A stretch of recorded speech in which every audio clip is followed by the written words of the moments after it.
Hello guys, এই দেখেন আমার গোবিন্দ ছবি এঁকে এসছে। দেখুন কত সুন্দর ছবি। গোবিন্দ ছবিটা দেখুন, এই ছবিটা গোবিন্দ এঁকে নিয়ে এলো স্কুল থেকে। স্কুল স্কুল মানে আর্টের স্কুল গিয়েছিল। আর ছবিটা এঁকেছে, এবার এখানে এসে কালার করবে, একটা মুড়ি খেয়ে নেবে, দিয়ে মুড়ি খেয়ে রং করবে। গোবিন্দ খুবই ভালো ছেলে, কথা শোনে গোবিন্দ। এবং গোবিন্দ অনেক ছড়া শিখেছে, অনেক ভৌরপী ছড়া, অনেক ভালো ভালো শিখেছে ছড়াগুলো, আপনাদের শুনতে ভালো লাগবে।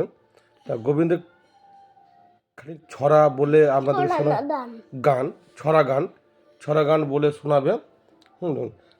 গোবিন্দ, তুমি তাহলে ছড়া গানটা বলার জন্য রেডি হয়ে আছো? হ্যাঁ, ভালো করে বলবে তো? হুম, তুমি কিছু বলো, বলে আমি গান করছি বললো। আমি গান ধরছি তেমন হতে বলুন। মোটর তলায় দোল দোল দাঁতে ভানে না, আর ওই পাড়ার ঝাঁচুরিরা বৌমা টেনে না।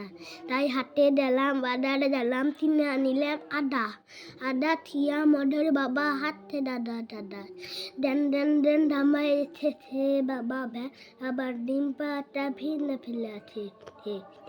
তাই পান খেয়েছি, বিট ফেলেছি, দাঁত তুলেছি ছোলা। আমার বন্ধুর নাম রেখেছি মুড়ি ভাদা ছোলা। ফ্যানটার ফুল থোতা থোতা টানে দুধে ঠিকি, ওরে বর্তমানে ডালা এসে লুটি বেঁধেছি। বেশি থাকতে বিয়ে দিয়ে দিব, তেল দেবো দাবি।